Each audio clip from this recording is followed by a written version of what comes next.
So thank you so much everyone for joining in. Today is episode 4 of Conversation series with Women of Substance with a dear friend of mine, Nenita Praveen, who is a Hyderabad-based architect, dancer, choreographer, teacher, founder of Meenakshi Art Studios, which is based out of Hyderabad. Nenita started her training in Indian classical dancing at the age of 5 under the able guidance of Guru Srimati Rajeshwari Sainath Garu. Along with Madam's group, Nenita performed in a number of dance performances and programs in India. A few notable ones are at the Krishnagana Sabha, Chennai, the Madras University, the Indian Habitat Center in Delhi, and many others. Post this, Nenita got selected to be a part of the Daksha Seth Dance Company, and she was lucky enough, I feel, to be trained under Guru Daksha Seth. Along with Indian contemporary, Nenita also learnt some other different forms which she will be speaking about in today's conversation.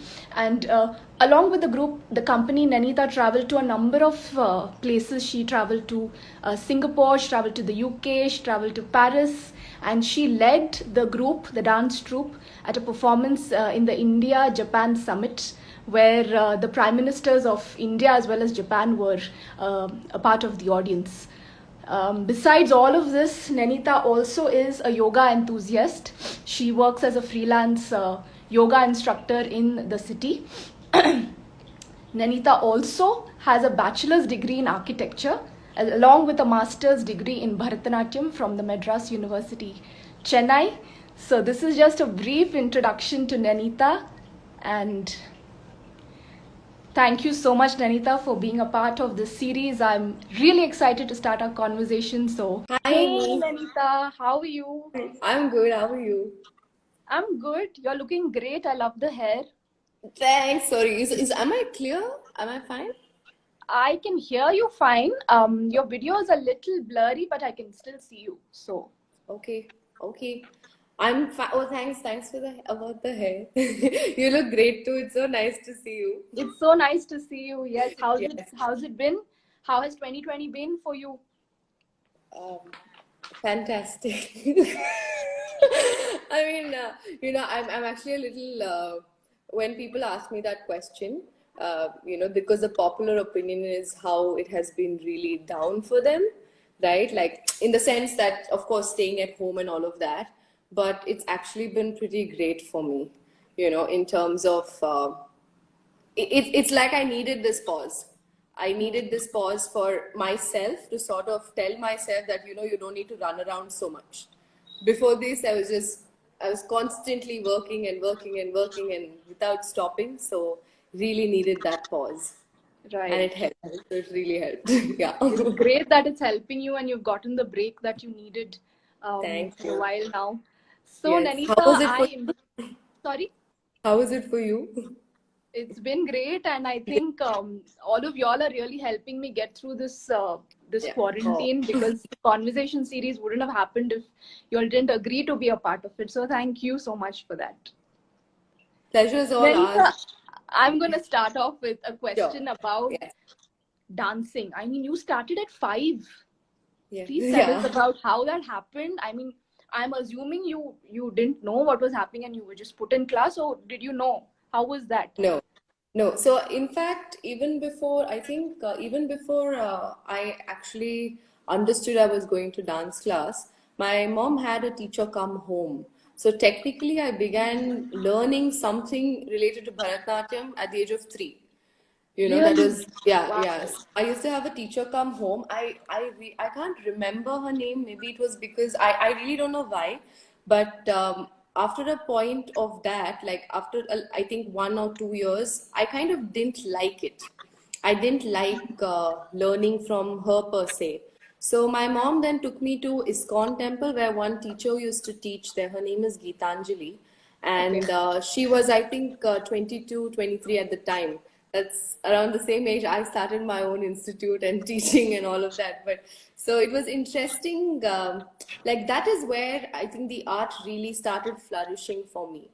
it began as play, definitely. I loved the stage, and she would always put me on stage. I was the baby Krishna in every Janmashtami program, and I would dance. And for me, back then, dance was just, I just enjoyed it. I think I really loved my teacher more than anything, to say that, for me. So, the importance of a teacher, that was the formative years where it started, where I started understanding. And after that, I can't remember the adavus and the basics that I did with her. I remember performances, like I loved the stage with her. Okay, but then when I came to Rajeshwari Akka, that is when I personally believe that my foundation really started building a lot more from there. And that was, I think I was around six or seven when I started with Rajeshwari Akka. That's because the previous teacher, she stopped teaching. And so I continued. My mom found out about Akka, Rajeshwari Akka, and I started there. And it has been incredible, in fact, today when I look back and see what all has gone, and the way I have grown as a performer, as a teacher, as a choreographer, and how that journey has led. So Bharatnatyam, it did start off as Bharatnatyam, and it did start off as just going to class because your mom and dad are saying, please go to class, or they take you to class and they drop you. It's like an extracurricular activity. Right. But then an extracurricular activity became more like a hobby, and a hobby became passion. And over time, I really didn't know how the passion turned into a profession. It just happened, because anything else I tried, my heart wasn't, my heart wasn't in it. And the moment, for me, I'm someone, if my heart is not in something, I don't do it. I can't do it.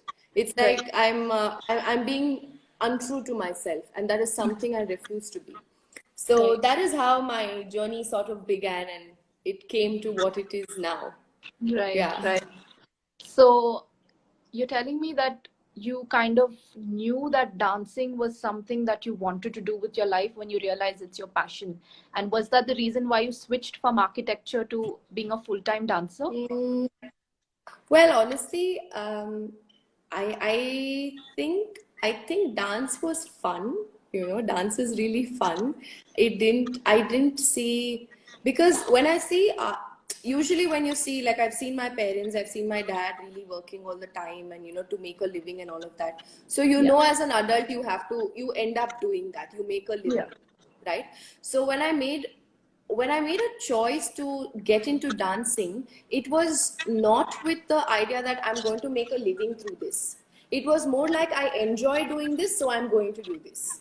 There was no, I didn't think of money. I didn't think of how am I going to survive, because back then it was just, I was making money out of it for sure. Like whatever little I was making from classes or from shows or from, working with dance companies, it was it was sufficient to take care of my needs personally. So I think when the true shift happened was when I was consciously able to make the decision that, okay, I'm going to survive with this art. So I think that is when the passion became a lot more professional also for me. And then you got to find that balance between whether it's going to continue being something that you make money out of, or something that you're doing for your soul. So finding the balance between the two, which was very important, because as artists we tend to just give. We're like, no, perform, okay, we'll do it for free, okay, we'll take classes, because everyone wants a discount, right? So but then understanding all of these things, understanding the fact of a mentor of mine once told me that if you want to be a professional dancer, it is a lot of hard work, especially if you want to be a performer, right? But you can't make the decision of getting into the field without understanding the practicality of it. Because you need money to survive. Correct. And this is something we don't learn as artists. If you actually, when you're growing up, when you're learning, it's more of, oh, I'm going to dance, I'm going to show people what I'm going to do, my art is going to be out there. But then when you start seeing the practical aspects, the internal aspects of what it's doing to you, I think that is when you can actually make a conscious decision about whether you want to pursue and continue in this field or not. Yeah. And again, saying that for me personally, like how you mentioned, I went to Daksha D, right? So Bharatnatyam, after a certain point, the body vocabulary got very monotonous in my body.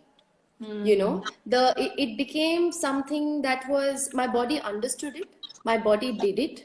Yeah. Okay, to whatever extent I could understand my body at that point of time. Correct. So I wanted to explore, I wanted to see what else is it that my body can do. Okay, and that was just a thought, you know. And this was when I was 23, I think. Yeah, I was 23, and I had just quit my architecture job because my heart was in the field work more than the desk work. Oh, You know, okay. I loved getting out, I Out. loved standing, I loved running around, I loved movement. That's where my Right. love of movement, I realized it again, and I'm like, you know what am I doing? So I Yeah. took a break from architecture, and luckily at that point of time, you know, sometimes they say, right, like when you are on a path, when you decide to go on a path, the doors just open automatically. So it was one of those moments for me, and I experienced a lot of those moments ever since, you Okay. know. So one of my peers from dance class itself, she had worked with Daksha Sheth, and Okay. she had told me, you know, that they're looking for dancers. And mind you, at that point I had no idea about Daksha Sheth dance company, you know. Then I went and took a look, and at that point of time, again, 23, bubbling with energy, want to get out of the city, want to try something new, you know. So for me it was just like, I want to leave my parents' house, I want to go somewhere else. I Yeah. want to try something I else, know the you know. feeling. Yeah. Yeah. So I kind of, I just apply, I checked out their work, and when I looked at the work, I still remember while looking at the work, I was like, I can't do anything of what they're doing. I'm a Bharatnatyam dancer. I do a lot of flow work, and they do a lot of aerial and contemporary and Malakam, and there's some Kalari influence. And but at that point, I think I just said, you know what, I'll give it a shot. I'll give it a shot. I'll apply. Mila to mila, nahi mila to kuch aur Right. aa jayega, you know. And this was all very unconsciously. It's not like a conscious decision. I'm mostly speaking in retrospect to you, you know, Yeah. something. Yeah. So I applied, and she called, Didi called me one day, and she's like, can you come to Trivandrum and audition for us? And I just said, okay. And I hadn't told my parents I had applied. So Oh. I remember it was a Sunday morning. I woke up and I'm like, okay, Papa, I'm going to Trivandrum. And he's like, huh? Like, what's up? Why are you going to Trivandrum now? So then I told him I applied, I got through. She's asking me to come. So my dad spoke to Didi, and literally, they hadn't met at all until this year. Okay. Oh. Until this year, yeah, they hadn't met. And it was just the trust that they had for each other. And you know, my dad said, okay, fine, go. And we went, and I booked a train and went. And there, the way I started understanding the way body works, and Right. the different ways in which the body can work. And they were looking for Bharatnatyam dancers at that point of time, but of course she did help me and guide me with different kind of movements that they do, you know, Correct. and how you have to internalize movement, what is core strength. And my first class with Daksha Sheth was how to walk. My first class, I remember, she made me stand, she made me walk around in the studio, she made me correct my posture. And from that day on, I can still feel the nervousness that I felt on that day, because it was it was daunting. And Right. I felt like I let myself down, you know, by not understanding these things before. Beforehand. Yeah, because as Right. an artist, you're working, you're performing, and I haven't understood this about my body for so many years, Yeah. you know. So you kind of feel it. I felt very, I was upset with myself, to tell you the truth. I was really upset that how did I not even think about it that way? So you can So you're imagine telling how, me, Nanita, sorry to interrupt you. So you're telling yeah. me when you went to ma'am Daksha Seth studio, did you have a frame of mind, I have already learned, I am a professional, so I can easily, catch up. So was that the headspace with which you went, and was it like a reality check for you? Yes, Was it I something like went. that? Yes. You pretty much got me right there. Like, yes, I did go with a headspace that I know something. Yeah. I didn't everything. I know Yeah. something. I did bring something to the table, you know. Right. But when you go into a dance company now, see, when you are uh, like being in a school where you're learning for so many years, it's like being in school where you're studying, correct? Correct. So it's pretty much my growing years were in normal educational school and dance school. Yeah. So it's like moving out and going into a company and realizing that there's so many more people who are better than you. Yeah. That's a You know, really who's nice way not of as putting good it. as you, yeah, better than you. And that is where the horizons open, the insecurities start building, you know, all of this starts happening.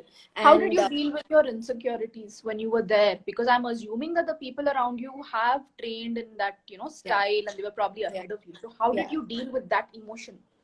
What is beautiful about the Dakshashe dance company is everybody brings something to the table. So when you're weak Ah, at something, they will help you get there. And when, right. like, I could also, when I was teaching Bharatnatyam, or if I was telling them something about Bharatnatyam, they would listen, you know. And they are, some of them were freestyle dancers, and they were way senior, Amy. Like, when I was in my 20s, they were in their late 30s, and they've been working with Didi since they were 12 or 13. So you can imagine their graph with the company, Yeah. right? And this is a company who's performed world over, and who's done shows all over the world, and most Correct. of them aerial, and the kind of strength, the kind of movement vocabulary that they came with was so much more different. So it became a lot of learning. I think the first I remember after that first session where I was taught how to walk, of course I continued learning some of their pieces, but I remember that I was very uncomfortable, you know, because it's a different body movement, so your body Right. is not used to it. So what Used is to the it. first thing the body will do? You got to run from here. I remember thinking, okay, I'm done. I think I want to go. I don't want to do this. But there was something in me that said, you know, you got to see this through. You just got to see this through. You know. Also, I had moved to a new place. It could Yeah. also have been, I didn't have my family there. So you You were don't have alone. family support. You could just call them and like talk to them or something and tell them this. But then somewhere something in me told me that it is my personal journey. This is my journey. This is not anybody else's. So whatever is going to happen will happen. Yeah. So then I went for it. I learned how to walk properly, holding my core, and I started putting that in my dance as well, holding your core and dancing. And Right. that is where it just changed, Amy. My respect for my body started building from there a lot more. You know, Right. I was a fairly chubby kid, and I think while growing, it was back then it was very common. Now there's so much awareness of no body shaming and all of that, and I even was just then gonna people, ask you actually. yeah, people still do it. But back then, when I was growing up in school, it didn't matter to me Okay. because I didn't see myself like that, you know. But I think there was some maybe after my teens, I can't really pinpoint when, but somewhere then things had changed. I started looking at myself like how somebody else would look at me. I wasn't looking at myself like how I would look at me, you Correct. know. So that is when everything, like, I was like, oh my god, I'm overweight. In fact, people would say me, oh, you're a dancer, but how come you're so fat? You know, you're fat but you're still a dancer. And I'm like, it didn't bother me, but when it started bothering me, all those voices I had shunned Yeah. came back. They just keep You know, echoing in the yeah, head it unknowingly. You was can't you all can't control it yeah, initially. yeah, Yeah. yeah. And it took so long. In fact, I think I would go to say that it was only sometime last year. I think I told you, like, when I had like a spinal injury last Yeah. December. I Yeah. think that was when I was like, bro, it's my body. Who are you to say anything? It took me a long time to work For a with that. long time, yeah. But you Yeah. came out of So it stronger. yes, I did. So that's where when with Didi it started, that body, understanding the body, respecting the body, Yeah. giving it what it needs. You know, the term listening to your body, which I use very frequently with my students, became it started echoing a lot more with me then. You know, listen to what your body is saying, Yeah. listen to what your body is feeling. And how does your body talk? It talks through pain, it talks through sensations, it talks through, if you're uncomfortable in your body, you know something's up, so do Yeah. acknowledge it. Do not just, you know, just say okay, yeah, whatever. So I Yeah. think that complete respect for the body because began there, because I believe personally right now that if you don't embrace your body, because you're working with your body as an artist, as a dancer, Correct. right? Correct. So if you don't embrace this body and the mind and the way it is functioning with each other, how will you move with that freedom? Yes. I am not saying you have to be calm all the time, you have to be composed and happy all the time. Happy is an emotion. So let us also say that sadness, anger, frustration, disgust, jealousy, greed, all of these are also emotions. So let us just say we Yeah. are humans who experience all of them, right? So just experience it. So I think, Yeah. yeah, the whole love for the body, the whole love for myself has only gotten more and more, Right, as the right. day goes by. And it does seem like Daksha ma'am had a huge role to play in Yeah. this realization of yours. So can you? I was actually going to ask you this later on, but since you've spoken about ma'am, what is the one or two things that you really got inspired of by her? Being fearless. Being fearless. Uh, and yeah, I mean, that is like the thing, being fearless, and that will give you the courage to do anything. What do you have to fear? You are not answerable to anybody. You are answerable to that person you look at in the mirror, and ultimately the energy that is around you, like, a bigger source. That's it. So what are you worried about? You make a mistake, it's okay. You will learn from it. You want to create something, create. Who's stopping you? Yeah. Right? You don't have to cage yourself. So being fearless is something I learned from her, and how to command. Like Daksha Di, when you see her, she's a really petite woman, Yeah. very petite. Okay, but when she's in a room, she will command a 6 foot man also. you know like she will be able to talk to anybody and everybody. Like I Yeah. remember when we have shows and all of that, she's the light in the room, and when Didi is dancing on stage, even if there are 100 people dancing around her, you'll only watch her, because she's embodying not having any fear, Right. Right. right? Amazing. So it So, speaks, her so, life her so, life in so itself sort of your speaks. love for your body started post your interaction with ma'am Yeah. and being a part of a production. So when did yoga happen? Oh yeah. So yoga happened very, very long back. Yeah. When I was 12 or 13 only, I started doing yoga. I think even, I don't know if it was before that, but my parents are both yoga practitioners. Oh, And I okay. used to wake up in the morning as a child. I would wake up in the morning and my dad would be on a headstand in a Shirsasana. Wow. Okay. I remember thinking to myself, Arey, what is this man doing? I'll also do it at some point. I know it's so easy. And then um, I got into yoga, but yoga was back then, the way yoga was taught was just inhale, exhale, up, down, lift. It was a lot of breath work, which is great. Breath work is great. It's very important, and I understand the importance of it now. But as a child, breath work is something that, yeah, I'm breathing like it's nothing out of the ordinary for me. What else are you giving me? So again, coming back to Daksha Sheth, Isha, her daughter, she takes yoga classes. She used to take yoga classes in the morning Okay. for all the dancers, and she's a Iyengar yoga instructor. Like she's learned from BKS Iyengar, or trained under BKS Iyengar himself. And this is something I got to know later. It's not like I Okay. knew it when she started. This is more like after an interaction and all of that. So again, I'm new there. So I remember for the longest of time, I couldn't touch my toes in a forward bend. She led me, like she asked me to listen to each and every part, and she spoke to me scientifically, like how the muscles move in your body, feel the muscles move in your body, and go into that. And I was able to touch my toes, which I hadn't done for years. I hadn't done at all, even though I was practicing. There, there, I was like, man, this is something more. Yoga is a lot more than just breathing Yeah. and moving. It is a lot of internal journey. It's a complete internal journey, right? But that understanding came to me, of course, a couple of years later. Before, when I started off with Isha, it was more of I had fun understanding that I can move my muscles at my will. I could isolate my muscles, I could move it at my will. I could understand how one muscle is connecting to the other. Right.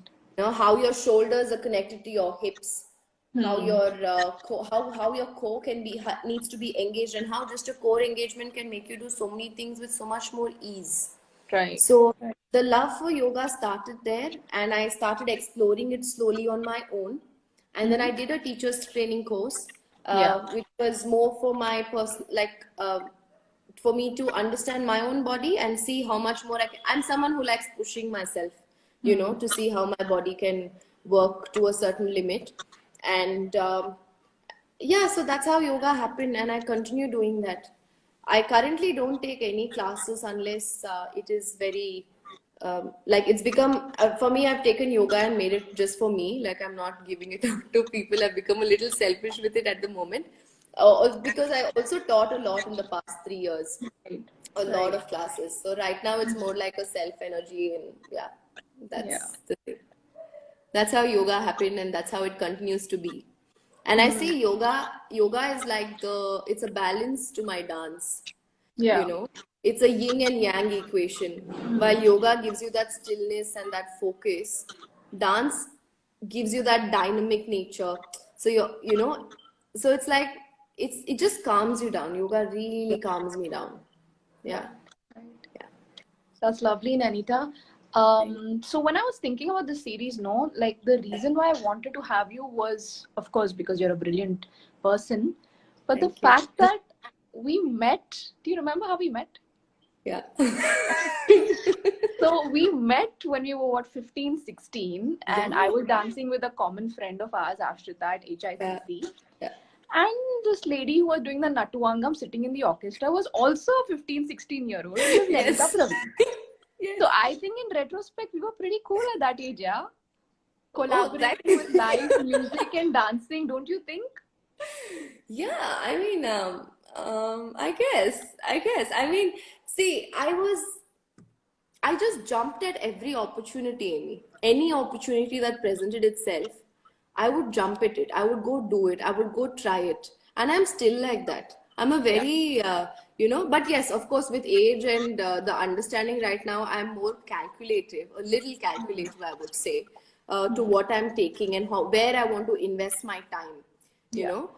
But back then, I'm so glad I did whatever I did, just Yeah, jumping so into was things and doing. Natuangam a part of your training process Yes. with your guru? Yes. Okay, Yes. right. So Akka did help us understand Talam, understand Natuangam, and she's the one who helped me. Like during the Guru Purnima Puja, no, the Dashami Puja, we Hmm. start new lessons. So one of the years, Akka did start Natuangam with me. So Oh, I loved the sound of the cymbals, and I liked conducting.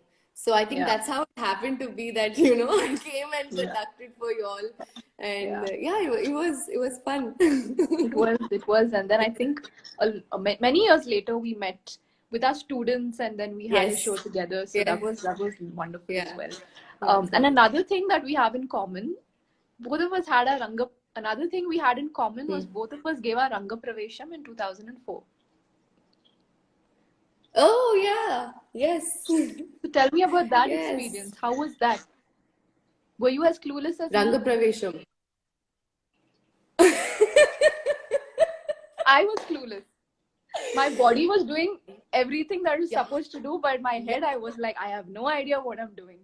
Yeah. I think my body just, yeah, Amy, now that I think of it, I don't know. It was a trance. No? Yeah. It was more like Yeah. I learned these things. I have to be correct in doing these things. This hand, this thing, because Hmm. Hmm. expressions, it has to be correct. What were Yeah. we? We were like 15, 16 then. Yeah. Yeah. And I mean, now that if I think back, now that I'm thinking back at my Arangetram, don't you think you would have done it so much more differently right Of course. now? But no, in a way, I think for that age, you shouldn't also Yeah, expect too much, I feel, because yeah, yeah, the mental capacity is only so limited. yeah, yeah, But yeah, of course, the pieces that need to be selected need to be, I think, yes, yeah, it should be based on the age of the performer. yes. But I I knew think I would that is also perform. a very interesting thing that I share with you. So Yeah, I really believe in energies and vibration and all this. So I'm like, there's a lot of things I share with Nanita besides the fact that I love the work that she does. So I have to have her on this series and, get to know her a lot better. So Yeah, yeah, this is why I was so excited to have you as part of this, Nanita. yeah, And it's so yeah. wonderful to hear you speak so clearly about what you believe in, what you understand, the mistakes that you made. You're being so honest and open about it, which I think is great. And the Thank you. fact that you also mentioned that as human beings, we feel emotions. We get Yeah, angry, we feel envy, we feel yes, jealousy. yes, It's normal and it's okay. yes. So I think that's wonderful, Anita. And coming to my next question about Meenakshi Art Studio. You started this in 2016, Yes, if I understand correctly. So, yes. what was the whole point of starting this? Why did you start it, and why Meenakshi Art Studios? Please tell us something about it.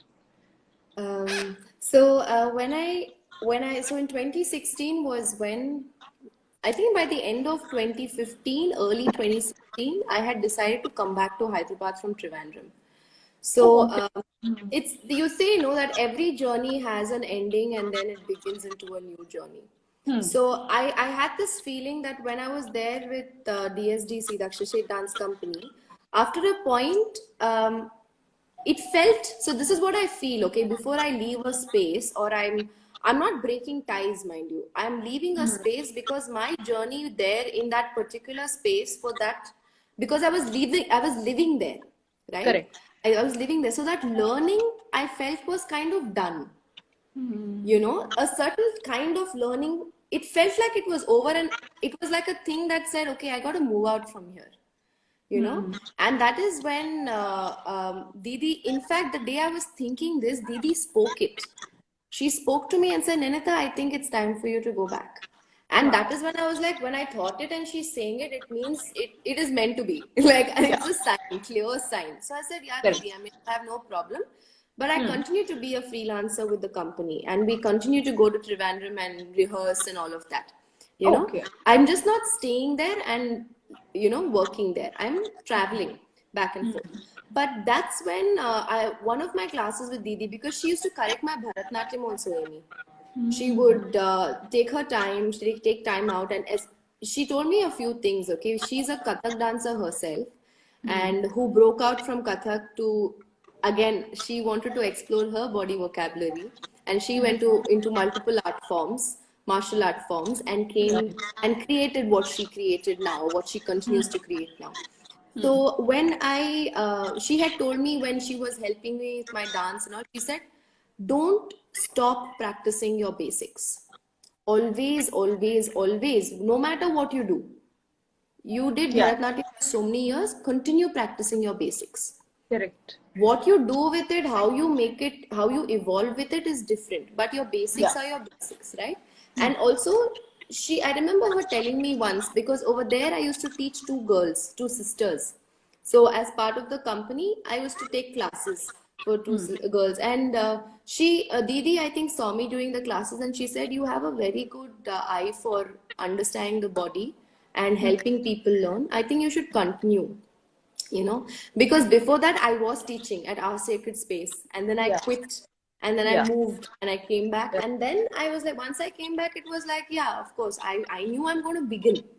Right. I knew I was going to begin teaching. Where, what, and all happened later on. The name for Meenakshi Studio came after, I think, a year and a half or two. I didn't know what to name it. And my dad used to say, why don't you just put it on your name? Why don't you call it Nenita Praveen something? And I'm like, no, I mean, Nenita Praveen as a performer, a teacher, a dancer is fine. But I just didn't, I don't know. I wanted it to be something else. So I think I didn't even know. Now that I think of it, I don't know why I thought so much. Meenakshi is my mom's name. And she is the reason I am a dancer today. She's the one who put me into dancing, and she's the one who, she just put me and she said, and I was someone who would listen to my mummy, at that point as a child. Mummy said this, okay, doing this, you know. So I just started, yeah. So then I think it was just the best way to kind of honor my own journey in this. She's the one who put me in it. So Meenakshi is something people call her in Coorg, where mom comes from. It's like her nickname. So, and I really liked the name Meenakshi. Right. So that's how it came about. It's And beautiful. It's a beautiful name. yeah, thank you. And how has it been, Nanita, since 2016 to now? It's been 4 years. How has that journey been of running your own place, having students, interacting with them, forming a bond with them? Because I've seen you with your students and it's nothing less than a family. Yeah. So how has it been? Tell us about that. For me, each student, this is something I went into. Like, when I started, I knew this is what I'm going. No, actually, no. When I started, it was more like I'm going to help you guys realize your core, your body, how you can use your body. Okay, it started off like that. But over the years, all the other kind of work, other kind of jobs that I did in movement, in yoga, in working with companies, in traveling and understanding dancers, every time I come back with a new thing to add on to my classes. So my classes over time have become a place where you are not going to be judged for what you create. Right now, I would say I've really grown with my students. Yeah. I've learned so much more from them, and I teach even while I'm teaching them. So initially, the first year, I think it was just about doing the steps and kind of how to go about with the body vocabulary. That's because again in Adavus, basically how to go about the body vocabulary in Adavus. That's again because they were all newbies, like they were all new to beginners to Bharatanatyam. But now the same students, some of them stayed, some of them of course fell off, and everyone has their own thing. Yeah. So now that they're in Abhinaya and they're doing learning Varna, Motilana, that journey has been different again with the expressions, with the emotions. So it is almost like from 2016 to 2020, everything else that I did apart from teaching dance and learning dance, Bharatanatyam per se, all of that experience has also added up in my teaching work, in my teaching methodology. Right. And in my space, like in my school, like you said, they are a family, and I'm personally very, I'm kind of connected to each of them. Each of my students, I have a personal bond which I share separately with them, while we all share a collective bond. So I'm trying to find a balance between being a friend and a teacher, which is not because I just think that for me personally, I want to have a space or create a space where you can voice out whoever you are, where you can be whoever you are. And with the kids, I make it a point, and with the students, I make it a point that we also talk a lot. We have time when we talk, we have debates after class, we have arguments after class, we have differences of opinion, but whatever it is, at the end of the day, we come back for dance. But all of these talks, I realized, has actually helped us understand each other more better. So the comfort level is so much better with yourself and amongst your peers. So the dance is different. So this is a personal experience that I had, where the more you emote, the more you're kind of able to be yourself. Correct. And it's very, very important for me, no matter what, to be yourself. Yeah. So even when a student comes to class, I tell them, you gotta be yourself. Dare to be yourself, if not anything else. Such a healthy environment you've created for your students, Nanita. And I think, especially for Indian classical dancers, teachers, young teachers like you yourself and me, I think it's a huge responsibility that's lying on our shoulders. You can either make or break a student. It's that simple, and it's such a powerful thing that you have in you, that you can either give or take away. Yes. So it's wonderful that you're thinking in this way, and I connect with what you're saying. I know. I've seen you with your students as well, and I think that's why it was. In fact, when I saw you with your students, it was a very mild validation for me. That because we've grown up seeing something different. Yeah. Or even if we've experienced a certain level of friendship with a teacher, it's always had its limits. you know, Yes. maybe the age gap or whatever it was. Hmm. You know, we had the respect and all of that. So I think when I saw you be, you know, a teacher as you are, I was like, okay, so I'm not wrong really in what I'm doing, you know. For me, no, Nanita, for me, my training was very, very similar to the way I am with my students, actually, because I was with Anuaka, who is more like an elder sister only to me. And it was so open, like you said, you can be yourself in class. Yeah, yeah, I think I started being myself fully in Akka's class only. yeah. So Yeah, for that was me, it, like yes. I think the bond you shared with Daksha ma'am and Yeah. the bond I share with Anuaka somehow really helped us figure out who we are also as Yeah. individuals. So Yeah. being a teacher, I think, is wonderful. It has its perks, it has its issues also, but it's a huge responsibility, I feel. And Definitely. yeah, Definitely. yeah. Yeah. Nanita, you said you worked with a number of dance companies, and one very popular dance company you worked with is a Bangalore-based company, Radha Kalpa, led Yeah. by Rukmini Vijay Kumar, Yeah. who is so popular. I mean, Yeah. she's all over the social Yeah. media, and everybody like loves the way she moves through dance. So, can you tell us how that interaction was and what influence it had on you as a dancer? Um, I again, so that also happened through a friend actually. So a friend of mine just said that Radha Kalpa is looking for dancers. Why don't you apply?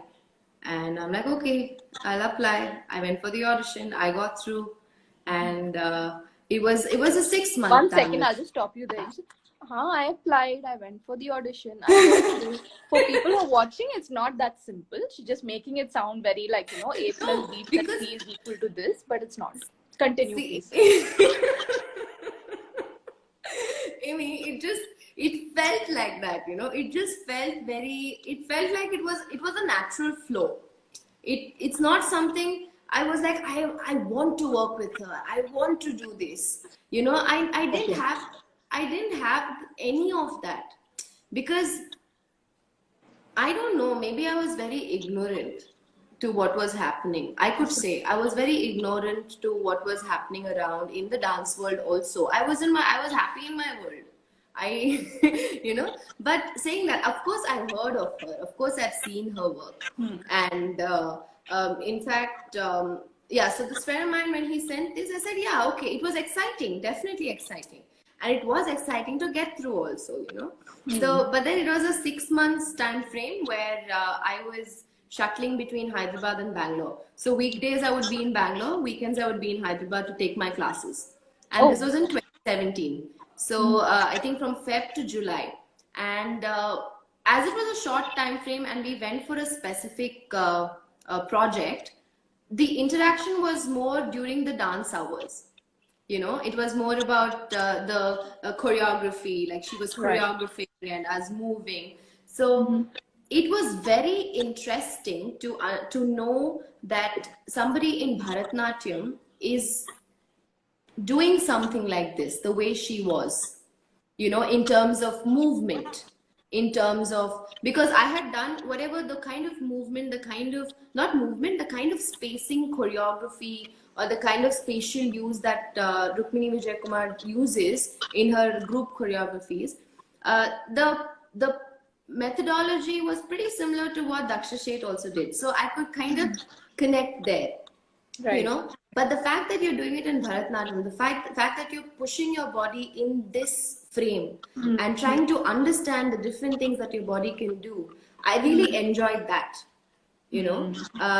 The way her body moves, the speed at which it moves Yeah. is just something, you know. Yeah. I mean,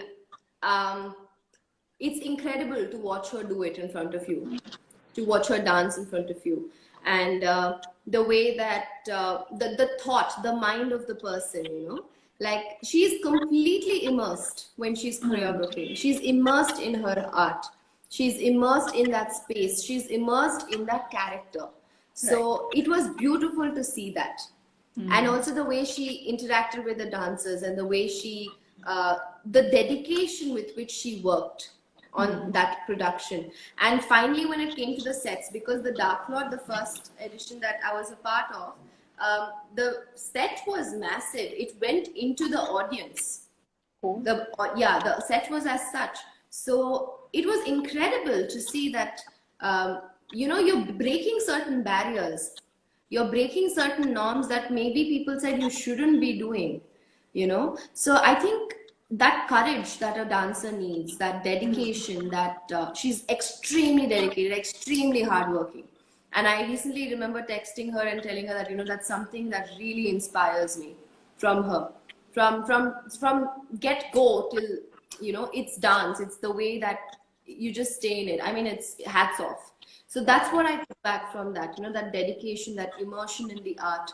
And of course, the girls we worked with are an amazing bunch of girls, made such lovely friends over there as well. Like I got an opportunity to interact with the Bangalore dancers and that team. So who I'm still in touch with, like we talk here and there. And it's nice to have that kind of a community feeling.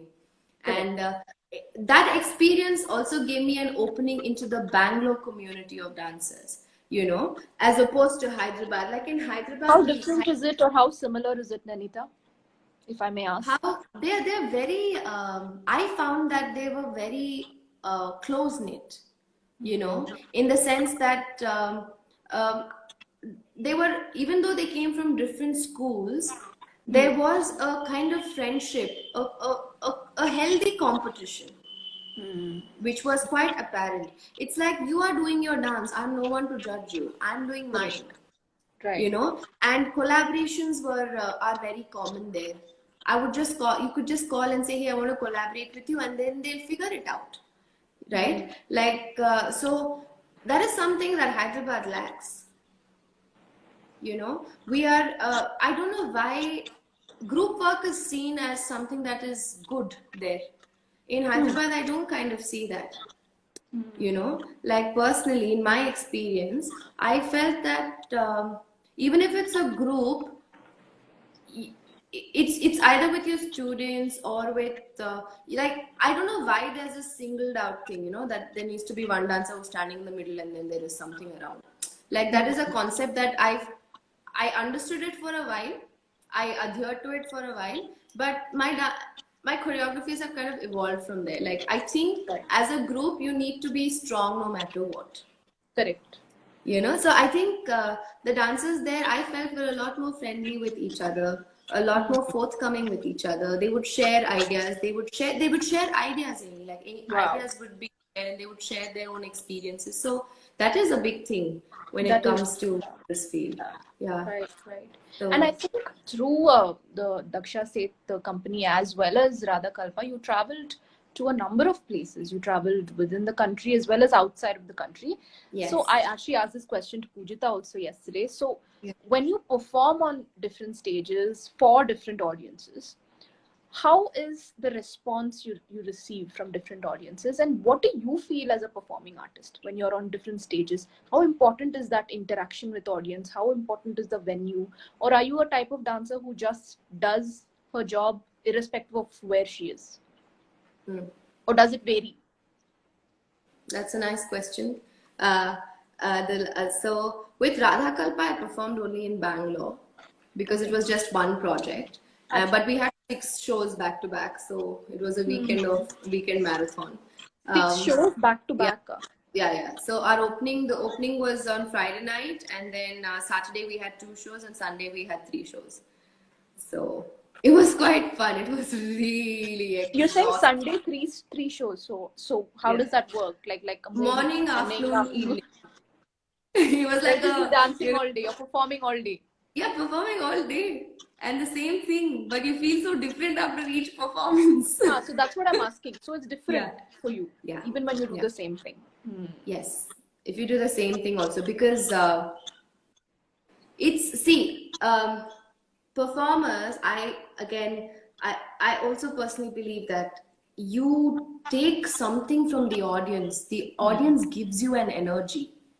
If your audience is someone who's just dull and sitting there and just watching, trust me, you won't perform as it's a continuous conversation, I feel, with the audience, like the gasp or the surprise or the the cheering, or maybe the audience cries with you, the experience that you can put your audience through, and your audience needs to be very receptive. Yeah. Yeah. And that energy is something that you draw from, and you feel that only when you begin drawing from it, right? If you've not experienced that ever, you will not know. Or But maybe if you're not interested also. Some yeah, if artists you're just not interested dance also, for you themselves, yeah, you irrespective of dance for who's yourself. watching. Yeah. Yeah, yeah. But so my performances abroad were with Daksha Sheth Dance Company. Okay, and from the time and the sets of Daksha ji are elaborate. The company's sets that we put up are very elaborate, and depending on the show, of course. So I'm talking about a full-fledged 1 hour performance, that you would do. So from the time of packing for that performance, or even doing a costume rehearsal in Trivandrum, then packing everything, how organized it is, and then going there. And abroad, everything's organized, Amy. It is extremely organized. You don't have to call anyone say, hey, I have to be picked up, or I have, everything is just, there are people there. It's such a smooth flow. When you go to your green room, you have snacks, you have food, like you have a plethora of things that you can actually eat, and you have a space where you can do your yoga and stretches. And what is really interesting, so for me, it wasn't just the performance, but the whole experience that built till the performance. We were involved in every Right. process of it, from the packing of your clothes till traveling, even dealing with the airlines guys because you're overweight with the luggage that you're carrying, and going there and setting up. So the setup was a huge part of our performances. We would help out a lot. Didi's husband, Devisaro, he himself he's a musician for the company. So Okay. the whole family is a dance and music family. So you have Didi and Isha who choreograph and dance, and you have Dada and Tao who are musicians. So Dada would also take care. Dada is Didi's husband, who we all of us call him Dada. So he took care of the lighting and the visual effects and the setup, and he was very particular of how the production is and how it's set. And we would carry everything from a tiny little nail to hammers to everything. Okay, so Wow. the setup, that entire process began creating that experience into the show already. When you're setting up your space, and Yeah. then when the performance happens, it is of course the energy of the group, and like I said, the energy of the people. But every performance with the Daksha Sheth Dance Company abroad or in India has just been something else. Like it's just been it's like a build up and a release, and then it's like, I'm done. And the Right. audience response. Okay, so we have bits in some of our in our productions where we are flying in the, like we're holding these ropes and flying into the audience. So the gasp that the audience gives, and the exclamation and the clap, and it all just adds on to it. So Right. I've experienced that in every proscenium that I've gone with them. Yeah, of course, a few, we ourselves as performers didn't give our best, because maybe that day, we're all down, or, we have our days. But Yeah. most of them that I recall or recollect is just, they've just been amazing. And even after the performance, the organizers have a meeting where the audience comes and interacts with you. So they come and speak to you, and they go and appreciate your work, and you are just, it's just very casual. Right. It's very casual. Over there, performers are given respect. Not to say that it's not done here. As a performer, you are respected here. But as an artist, I don't know how much you're respected here. In general. But over there, they have a certain respect for the artist, and you also come to interact with many more artists, right? So they have their perspective, which is so much more fresh than what somebody else would tell you, maybe your peers or your friends would tell you, because these are people who've never seen you dance, and if they like Right. what you did, that means there you have something to offer. Correct. isn't it? So it's nice. It's a nice satisfactory thing that for the self as well.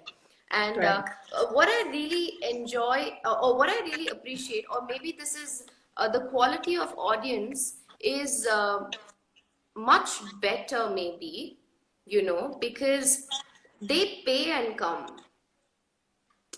Pay to They pay watch. for your performance. They don't come free, which means you are responsible for giving a good performance because you need to value that person's time, right? Time and You money. can't, yeah, time and money. You can't just do something, right? So that appreciation for the art changes again, Yeah.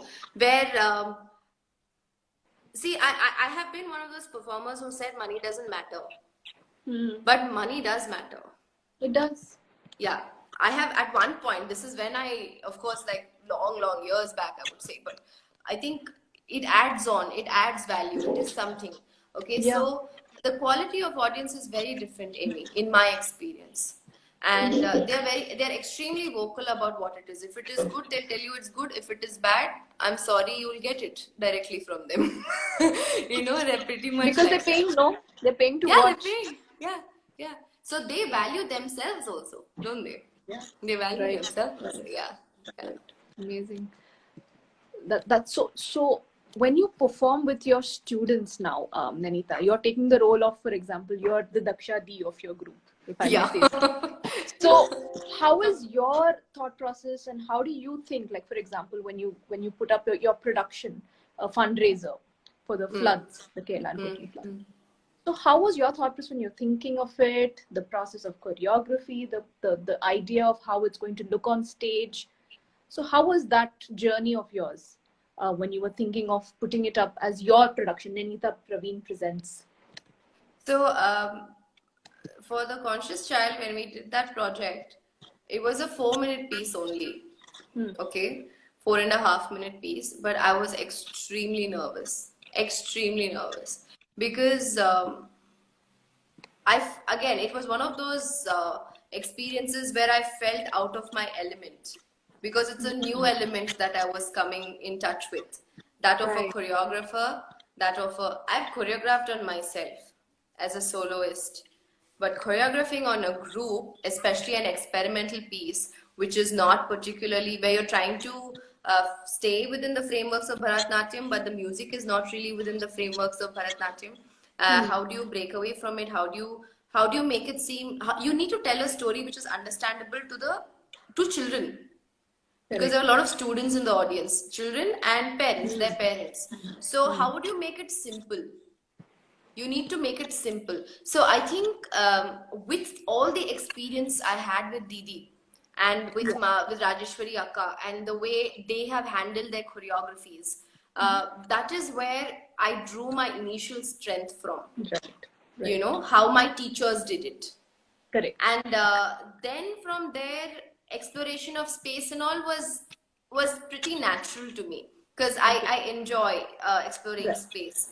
And the movements also, when it came naturally, I just went with it, the choreographic movements. And then you kind of also, as a teacher, you have to figure out who's going to do what, which I find very, like, I think we spoke about this once, no? How we were on the other side of the coin and, the side of the stage, and you're just like, my God, we've gotten here. We've gotten here. I swear, Quite the journey it's been. Yeah. So, but I think having said that you need to pick and choose who can fit that role or who can do it better, who can bring out that element. I like the fact that my students also gave in and pitched in their ideas. Oh my God, I do that as well. I do that as well all the time. And I think I totally get what you're saying. When you empower them, you give them responsibilities, you let them share their views, and the final outcome is just so beautiful because you do that. Yes. So it's because what I realized, like, some movement that you would think of, they would think of very differently. Each of them thinks of it very differently. And you make them do it in class, so why not in choreography? Right? Because, see, I think I surpassed. I don't know if choreography is meant to be done at a certain age or what and of all that. But in my for me, I couldn't break away from. I couldn't get into choreography easily. I judged myself too much. You Right. know, the way it was done, the way I would do it. Is it nice? Is it not nice? What will they say? Who's Yeah. this they? Till date I'm just like, why? What will they say? What will the audience say? Will they judge me for my choreography? But then I realized that the only way you can break away from it is if you inculcate it from a very young age, from the onset of dancing. Yeah. Maybe, of course, maybe sometime you want them to understand just the body vocabulary of the dance itself, and then let them explore, right? Correct. So it's nice when they ask questions, and it's nice when they bring in something to the table, because it'll feel like it is theirs as well. It's not just mine. It's a Correct. collective effort. So I Yeah. think that is where the journey of working together sort of began. So even now, if there is something, like even during the quarantine right now, I remember with each of them as a choreographic exercise, because we can't do it in a group. I asked them to choreograph already choreographed Jatiswaram in their own way. Yeah. And everyone came back with such fresh ideas, and I was surprised. First The time. ideas are amazing. Yeah, Yeah, seriously. it's Sometimes amazing. I'm blown. I'm mind blown with Exactly. their ideas, because Yeah. I think they don't have too many inhibitions. They don't realize what Exactly. they're doing. They don't Exactly. realize how good they are also. Exactly. So it's fantastic. It's Yeah. fantastic. Yeah. So one of these kids, she Yeah, comes back. interacting with children is the best thing, I feel, and I think you do that a lot because you're also part of Spring Up in Yeah. Hyderabad. So Yeah. tell us about that role you play as well, Nanita. Yes. Over there, but let me finish what I was saying before. Oh, I'm sorry so to. sorry. I'm Yeah, sorry. no problem. Sorry. So I was saying that, a couple of my students actually came back to me and said, Akka, we thought we could not choreograph. We thought that we could not, because before the lockdown, I remember one of my students came and told me, Akka, I can't choreograph and all. I can't think creatively. You tell me what to do, I'll do it. But over here she had no choice. She knew she's not meeting me for the next few months. She knew she had to do it on her own, and everybody was doing it. And then after she did it, the joy that she felt, that she Yeah. can do this, she's able to. That's enough, man, Amy. Like, I And think also as that's teachers, enough. the joy we feel, no, like I honestly feel like very responsible for them. Yes. And Oh when God, they so when they much. do something fantastic, it really affects me as a Yeah. person and as a teacher. And I Yeah. only want to get better at what I do because of them. Definitely. So Yeah, when yeah. they are showing, when they are reciprocating to your teaching in such a, like it maybe setting the bar higher for you as a teacher. So Correct. you got to up your game each time. So it's a Yes. challenge, and It that's is. how it will roll. Yeah. So okay, so my experience with Spring Up. Yeah. So my thing with body vocabulary and movement, of course, being a dancer, it kept going on. But I think somewhere in 2017, I started doing a lot of odd jobs. I started doing a lot of movement related odd jobs. Anything that related to movement, I would go. So it could be teaching, it could be dancing with someone else, it could be of course, it was set in Bharatnatyam in the beginning, but then I had this opportunity to work at Walden's Path, which is a alternate learning school. It's they follow the principles of Jiddu Krishnamurti and they teach. So it's in Hyderabad again. So over there, and again, this was a lot of desperation at that point of time to make a living. I had certain financial responsibilities that needed to be met, so I needed to just do these things. So I went and did anything and everything possible in terms of movement. So when I went to that school, and they told me how they want to bring in Bharatnatyam and teach them certain things, like it could be math, or it could be spatial awareness, or it could be of course body awareness, and all of that comes in, and maybe art, painting. Wow. So and awareness to the body, how to build that in a child who is 3 years old. So I worked with kids who were 3 3 years years old. till, Wow. yeah, she was 3. I think the youngest I've ever taught. Or so understanding movement and how to work with these children, because these children are very receptive, Amy. Extremely receptive. You keep giving them, they're like a sponge. They'll keep taking Yeah. it. And my Yeah. respect for kids, my respect for childhood, my respect for parents good parenting really built from there. And from there, I started seeing kids as these gems who need to be really protected. And what you tell them, how you teach them, how you talk to them, how you behave around them, because they are constantly absorbing, they're constantly learning, So, for them to explore their movement was like this. They would do anything like this. It was difficult for me to catch up with them I know, because yeah. I had forgotten that my body could do so many things, and I think it's a huge learning. So from Walden's Path, what started off went into Spring Up, and with Spring Up, I continue working with them, and it's a program where I've taken the Abhinaya aspect from Bharatnatyam and sort of tried to put it like, how do you I'm kind of helping kids or parents or adults understand what their body goes through when they're going through certain emotions. So you are more receptive to it. You understand what the body is feeling. When Correct. you're angry, when you're jealous, maybe you go back to a memory that you haven't dealt with, or you are still, which is still there in your head. How do you feel when you're in love? How do you feel when you're happy? How do you feel when you're sad? And trying to get them to have that awareness within all of this. Yeah. In my session, and so it translates in their daily life. So I give them kind of like a quick understanding of how you can keep making sure that you understand this in your daily life also, because I personally believe that if you yourself understand yourself well, the one person who you come with and go with, like all the way, right? You're with yourself all the way. If you don't understand yourself, how are you going to understand the person how are you going to understand the person in front of you who is like when we are talking, even expressions, no?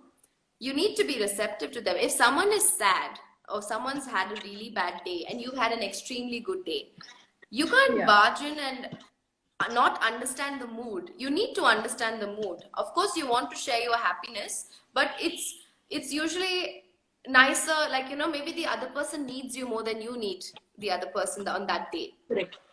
So I think these few things, and it's so important, those emotions, it's so important to understand your own emotions so you can help somebody else. Because if you know how to help yourself, you will know how to help the other person. True. Isn't that why we as teachers, even if you're not performing as a teacher, you are continuously practicing? Why are you practicing? You are practicing because if you don't practice, you are not going to be able to help a student who will come and ask you some random question on some particular day. And just be flabbergasted. Oh, where did that come from? So I think with kids, we are just with Spring Up. It's a beautiful organization.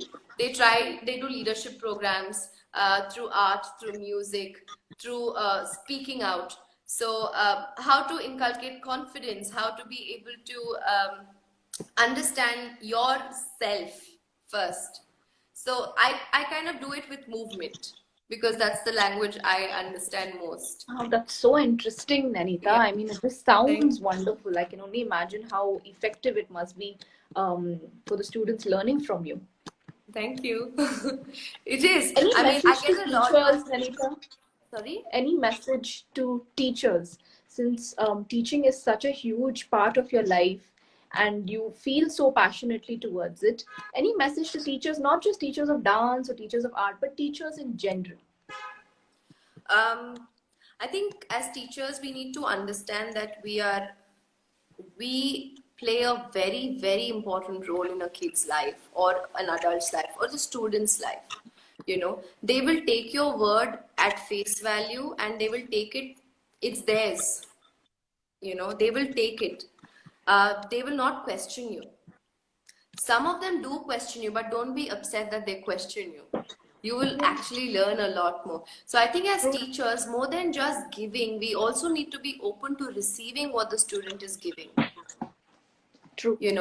And really be passionate towards teaching. Because I've heard this time and again, and I've sort of I think I only now understand why they say it, that to be a teacher, you need to be very passionate. It is not easy to be a teacher. You know, it's not just about teaching. You can't just teach a taya taya. You can't just teach 1 + 1 is, it's more than that. Every field, be it art, be it mathematics, be it science, be it coding, it is teaching you something about life at the end of the day. True. So you can imagine the impact you're going to have on a student as you as a soul, the impact that you're going to have on a student. So I think you really need to be very careful before you choose to be a teacher. And if you choose to be a teacher, please continue learning. Please keep on learning, because the more you learn, the more you are open, the way you will be, your student will imbibe it. Your student will see you and also want to be some part of you. Every student will want to be some part of you. So you need to be, you really need to love what you do. True. I think, yeah, as a teacher. Very well said, Nanita. And I think this is Thank such an you. important message that needs to reach teachers, especially in India. Yeah. What do you enjoy doing the most, Nanita? Dancing, choreographing, teaching? I began loving performances. When I started off, I loved performances. I You loved the mentioned that. stage. You love the stage. I loved the stage. Oh my God, the stage was the glamour, the lights, the makeup, people at the end coming and telling you, oh, you dance so well. Who doesn't like being appreciated, right? Correct. And loved it, absolutely loved it. Then I got into the role of teaching when I was just after my Arangetram. I got a little more serious. Like Akka started, giving me responsibility of classes. So I would teach. I would take class for Akka as well when she would dance, and I would watch her dance. And that's where a lot of my learning also happened, observing people, you know. And I think as I grew, being a teacher and a performer, somewhere performances kept happening on the side. I started developing a little more passion towards teaching, and currently, if you ask me, what exactly I feel like truly I'm a teacher. Like my soul is that of a teacher's, and I love interacting with kids. I love interacting with my students. I love finding out new ways to teach them something in a better way. I really like imparting that knowledge and about everything. I like finding out teaching methodologies. I like building curriculums. I like all of this. So I'm very passionate towards teaching. And I'm also, a close second would be choreography. I really enjoy choreography, especially a group. Like the space, the use of space, the story,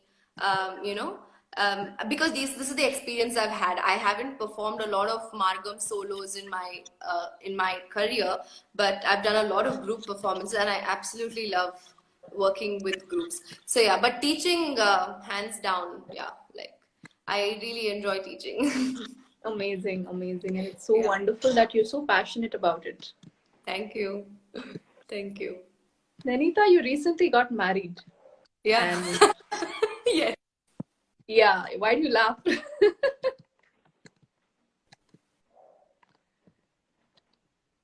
You there. I got can you hear me, there was Nanita? some lag in the middle. Can you please? Yeah, your screen Yes, I froze can for hear a you bit. now. Can you hear me now? Yeah. Yes. Right. So how has it been? Marriage is a huge stepping stone in one's life. So how has life been post marriage? Has it been a dramatic change, or is it pretty much the same? It has been a slightly dramatic change, I would say. I was living on my own before getting married. So then I moved into my husband's home, and he lives with his parents and his siblings. So it was like a joint family. It is a joint family. So when you're on your own, you are just, I think there's so many things where you don't, I mean, you don't have to sit and talk to people. You don't have to sit and, that it's more like friends. I choose to do it, I'll do it.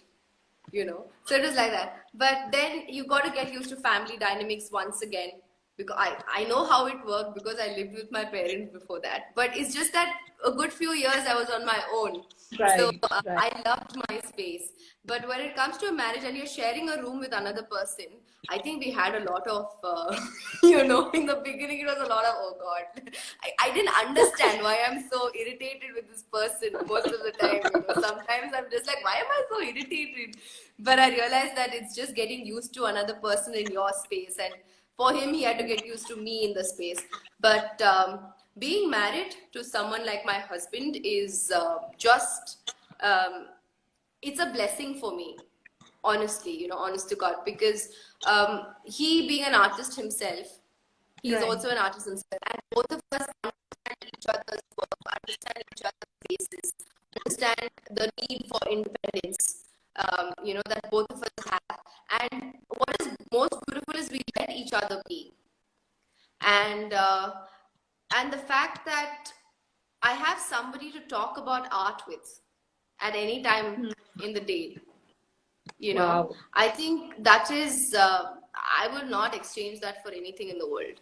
Like, just to have this person in my room who I can just say, hey, I want to talk about maybe this movie. I really like the choreography. I really like the way the story was, so we can talk about anything under the sun. And yeah, so I think it's been amazing. Really, really like it. He's helped me. In fact, he's helped me tap a potential in me that I didn't know I had. Wow, I can relate to that. Yeah.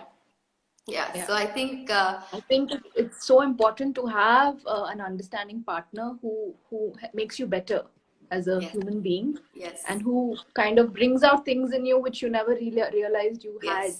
Yes. So it's a blessing, and it's wonderful that you have that. Thank you. It's been wonderful, Nanita. Yeah. So any parting thoughts for aspiring dancers, aspiring teachers? Of course, you've already shared your views, and especially for young women who are married and who are probably not doing what they're passionate about for whatever reason. So any parting message for these people? Whatever you have in life, be it financial troubles, be it personal trouble, be it any kind of, because most often than not, we step back saying, they are not letting me do this. They are not allowing me to do this. I have this responsibility. You may not have that. You need to understand that everybody has their responsibility. Everybody has gone through a struggle. We just decide not to speak about it because it's a part of our life, in a way. So whatever it is, if you're truly, truly, truly passionate about something, nothing can stop you.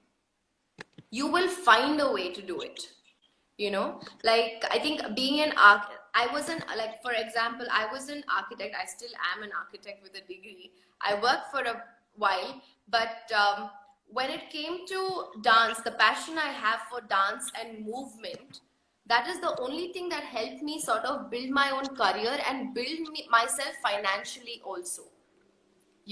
So it's just a way. You can do multiple things. You just need to pick and choose what you want to do. You don't have to be just a performer. You don't have to be just a teacher. You have so many avenues these days to work in. So, and I'm sure that holds true to every field. Being something does not have to be your current goal or the only goal. There are many ways to reach there. So I think nothing can stop you. If somebody is stopping you, you need to know that that person's not serving your purpose in your life. You have one life, right? What is your potential? How will you tap into your potential? Correct? Not what somebody else is telling you, but what is your potential? So I think it is that journey of tapping into your potential. So think about it that way, if that helps. Tapping into your potential, understanding yourself, and journeying with yourself, with your soul through the whole, your whole life's journey. And if you understand it and you're still not doing it, then I'm sorry, I don't think anything can really, bring it. But keep yourself first is what I would say. It's not being selfish. you know, keeping your peace of mind, keeping your happiness first is not being selfish. Because in my own practice, I've realized that when you when you take care of yourself, like I said previously, you will definitely take care of everybody around you. So imagine if you do something you want to do and you love to do all the time, you will definitely encourage people around you to do it Yeah. themselves, and Yeah. also help them and guide them and be there for them. You Yeah. know, so take care of yourself first before you take care of everybody else around Right. you. Yeah, Wow, that's beautiful, and yeah. it's a fantastic note to, I think, end our lovely chat on. And Yes. thank you so much, Nanita, Thank you for so being a much, part Amy. It of was this. Thank lovely. you for taking the time out. And there are so many people I see who are so happy to see you here, and Yeah. they're sending you such lovely messages. Thank you for Well joining, said, guys. Nanita. Let me read out a couple of messages. All the best, Nanita. Nanita telling it like it is, as always, Oh, huh, Nanita? that's Likla. Thanks, Thank Likla. you Oh, for she's a such beautiful soul inspirational herself. words. Yeah. Wonderful, wonderful. Thank you, Nanita. I look forward to meeting you soon when things get better Yeah. in the world we're living in. Yes. And I look forward to collaborating with you soon as well. Yes. Yes. We Yeah. have one pending from last year, remember? Yeah, I know, I Yeah. know. We can't help it. 2020 Yeah, has we kind can't of help it. ruined Yes. plans for everyone. Yes. But See you soon, thank, Amy. Take thank care. you, Nanita. Take care. You Bye. too. Thank you so much. Had a lot of Bye. fun. Bye. Bye-bye.